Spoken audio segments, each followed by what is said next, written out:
Hello! Thank you for stopping by. My name is Becky and this is Bex Reads, and welcome to the first video of my Fave 5 series. If you are new to my channel this year or you just don't watch my videos in general, my Fave 5 series is a series that I do at the end of every year where I rank my Fave 5 from different genres. These 5 favorites necessarily won't make it into my top 10 of the year, but I want to give them a shout out in their respective genre because I really did enjoy them. Today, I am starting my Fave 5 off with historicals. These are books that have a historical element to them. They might be historical romance, they might be historical fantasy, they might be historical fiction, they could be historical nonfiction. It's just they have a historical element to them. Starting off, my 5th favorite historical of 2024 was West by Lizzie Ford. This is a book that I picked up completely free, knew nothing about it, to be quite honest. I read it for a reading vlog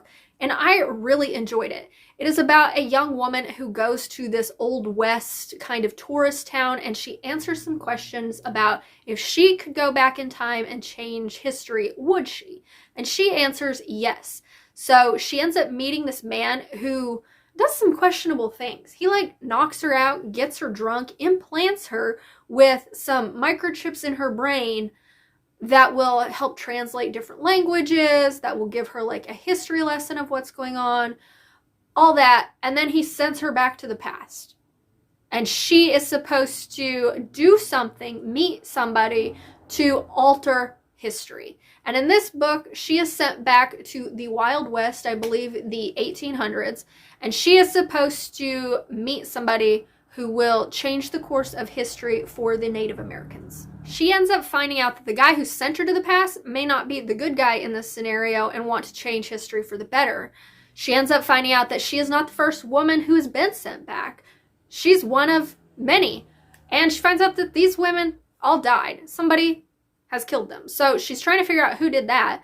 Meanwhile, she also ends up in an arranged marriage with the local sheriff, who she assumes is the bad guy, but he might end up being the good guy. So this book caught me by surprise because I really wasn't expecting much of this for a free ebook. Usually when I buy free ebooks, my expectations are really low. So this just surprised me. I will say the whole logistics of the time travel are kind of ridiculous. But I overlooked that because I liked the murder mystery of it all and I liked the romance dynamic that was in this story. I really felt their chemistry, and their chemistry is what made me want to continue on with this series. I haven't yet, but it made me want to. My 4th favorite historical was Sistersong by Lucy Holland. So this is another book that caught me completely by storm.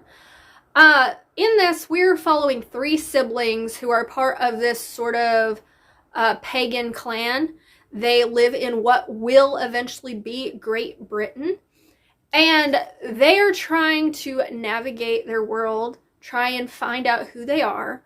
One sister has the ability to see into the future. One sister has the ability to heal others, but she can't heal herself.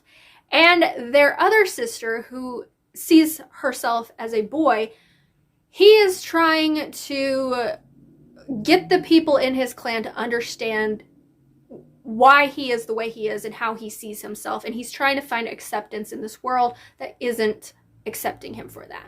So their sibling dynamic will affect the trajectory of Great Britain's future.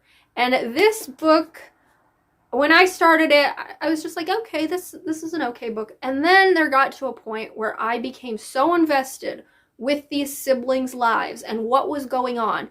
And I was hearing names that had sounded familiar to me in history. And I'm like, is this based on true events? Is it not? It made me curious to want to find out more. And that is something that I always appreciate in books, when they make me curious about something that I'm reading in them.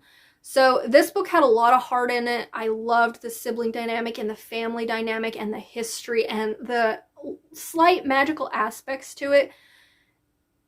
completely wowed me. Highly recommend this if you are a historical fiction person who doesn't mind a little magical realism in your stories. My third favorite historical was a reread for me, and that is Voyager by Diana Gabaldon. It follows Jamie and Claire. Claire goes to Scotland, she touches a stone, she travels back in time, she meets Jamie, they fall in love.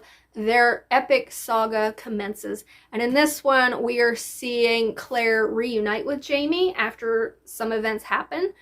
And I love everything about this book. This will always be my favorite book of this series. And just getting to reread it this year was amazing. So I couldn't not put it on this list. My second favorite historical of the year was The Prince of Prohibition by Marilyn Marks. Now this is about Fae, but it is set in 1920s New York. It is called The Fae of the Roaring Age, which I thought was just a really unique concept.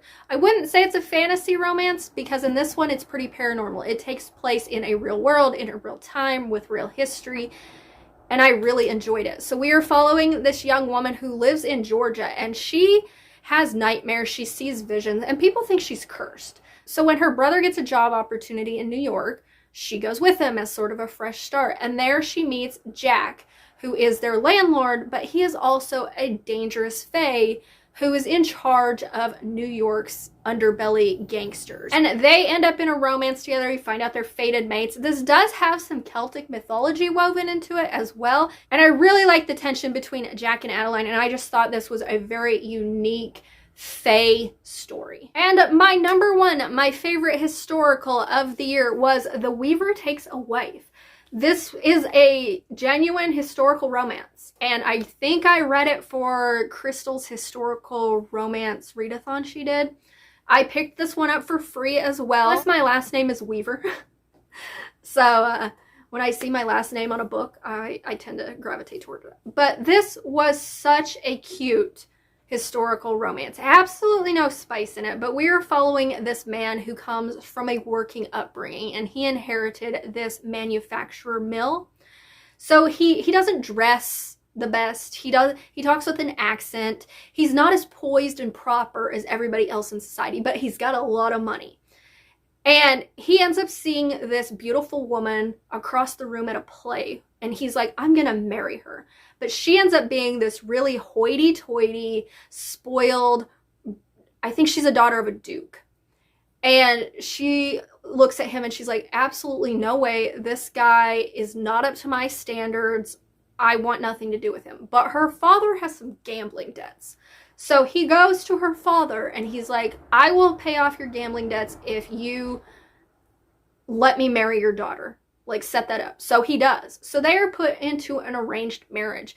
And this spoiled princess of a girl, she ends up discovering what a great guy he is. She sees how he treats the people who work for him. She gets enlightened into his backstory and where he came from. And she really evolves as a character to be much more caring and compassionate. She ends up falling in love with him. And it was just so heartwarming and sweet. I loved it. I loved their chemistry. Highly recommend this if you are a historical romance reader. It was just so cute and touching. So those were my fave 5 historicals of the year. Let me know down in the comments what has been your favorite historical book of the year. If you don't read historicals, let me know your favorite time period. It could be any time period. It could be 1990 for all I care. Let me know. But if you don't want to comment that, but would like to let me know that you made it to the end of this video, could you leave me an hourglass emoji, please? And with that, thank you so much for watching. And until my next Bookmas video and my next Fave 5 video, go read a historical story. Bye!